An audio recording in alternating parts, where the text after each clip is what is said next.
The Michelin Man, also known as Bibendum, is the iconic mascot of the Michelin Tire Company. He is depicted as a cheerful figure made entirely of stacked white tires. The character has been used since 1898 and is one of the world's oldest and most recognizable trademarks, only behind the likes of Aunt Jemima and Quaker Oats in terms of age. His staying power needs no speculation, but what is interesting to speculate on is how strong this guy is on a complete spectrum, including strength, speed, and other showings of feats. So, with that intro taken care of, let's get into it. How strong is the Michelin Man?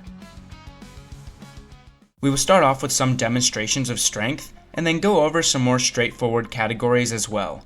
Then, shift into some strange and hacks-like powers that Bibendum possesses. Right off the bat, Michelin Man's appearance is very foolish to those who think he has no real strength with that spongy frame of his, but we get multiple, and I mean multiple, showings of him being able to chuck full-size Michelin tires with ease, as well as 100% accuracy.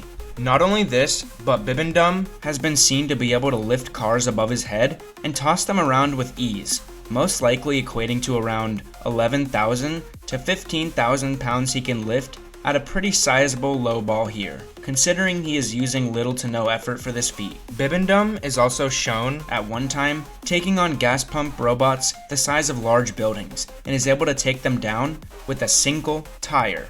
But that is small pickles compared to the next feat we get. We see a giant ball of car parts barreling down the road at what we can assume to be at least 70 miles per hour, due to the car being chased, realistically flooring it to get away. So again, 70 is the low ball here. Bibendum then rushes the scene, delivers tires to the car to get away, and demolishes the giant ball with a couple of tires by throwing them at it, and it not only goes flying, but also relieves some of the victims within. We can calculate this feat by taking the diameter of the tires, 18 on average, and compare that to the diameter of the ball from what we can gather, finding the ball is around 11 times its size and diameter. We then calculate for volume and find that the volume of the ball is most likely around 32 million cubic inches. We can clearly see that this ball isn't a perfectly filled sphere. We can see gappage throughout, so we will assume that it's at around 75% of its full volume. So counting this in, its volume is most likely around 24 million cubic inches.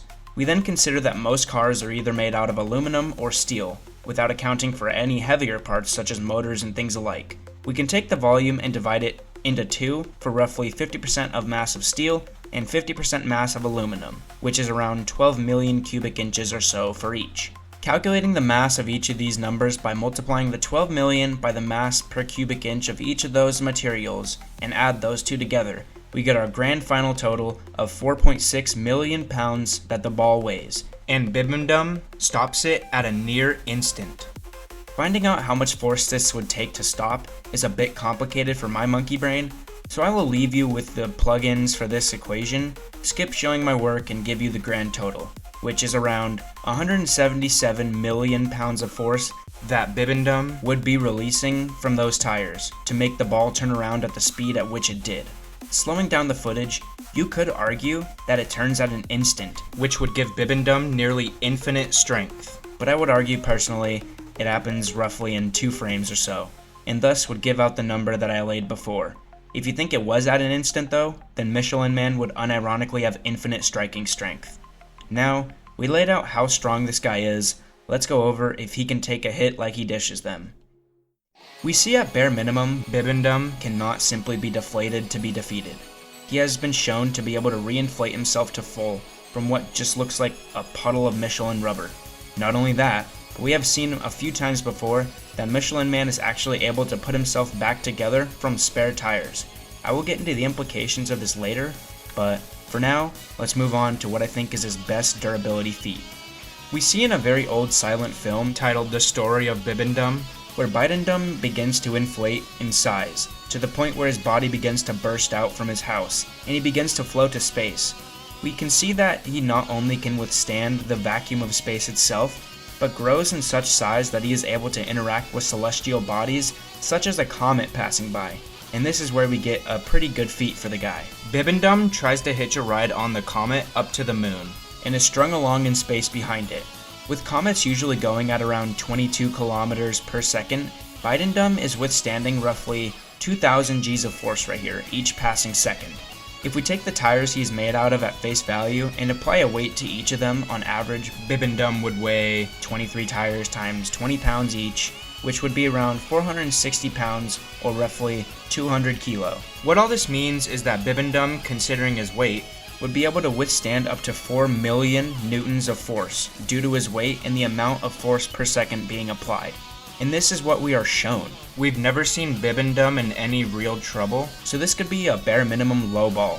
He even survives the fall from the comet down to Earth with no special protection, most likely just reforming after hitting the ground, because we've seen him be able to regenerate from just a pile of tires. Now, we'll get into speed. We get quite a few showings of speed from him. For example, here in these shots, we can see Bibendum moving so fast around the world that the environment around him is changing in the blink of an eye, going from forests to deserts and onward. We see another feat of his where he seemed to be skiing around the world in roughly a single second. This speed can be calculated at 89 million miles per hour, and that's lowballing considering he is outside the atmosphere doing this, instead of on the surface of the planet. So Bibendum can go 89 million miles per hour, right? It's a pretty consistent calculation, but wait, look closely at this. We get a small glimpse at the true speed of this absolute unit, moving around the planet in what seems to be an instant, but for brevity's sake, we will assume at bare minimum he is moving in 1/24th of a second due to me not being able to see anything faster than that when slowing it down. So bare minimum with this showing, he is moving at a staggering speed of 2.1 billion miles per hour, which is insane.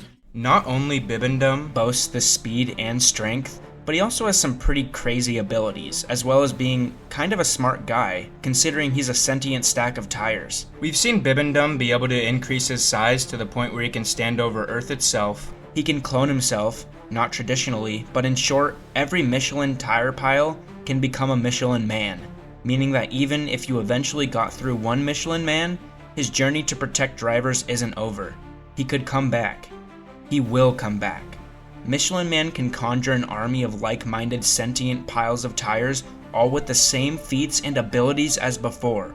We have seen him mess with cosmic bodies, distort reality, move faster than anything in our universe is known to be, and yet, his concerns still lie within mortal restraints, such as death, which he has no meeting with anytime soon. In conclusion, Bibendum is a fucking monster. He can move at speeds faster than light by a few times over without breaking a sweat. He can withstand the vacuum of space, fall to Earth from the cosmos, and simply put himself back together afterward.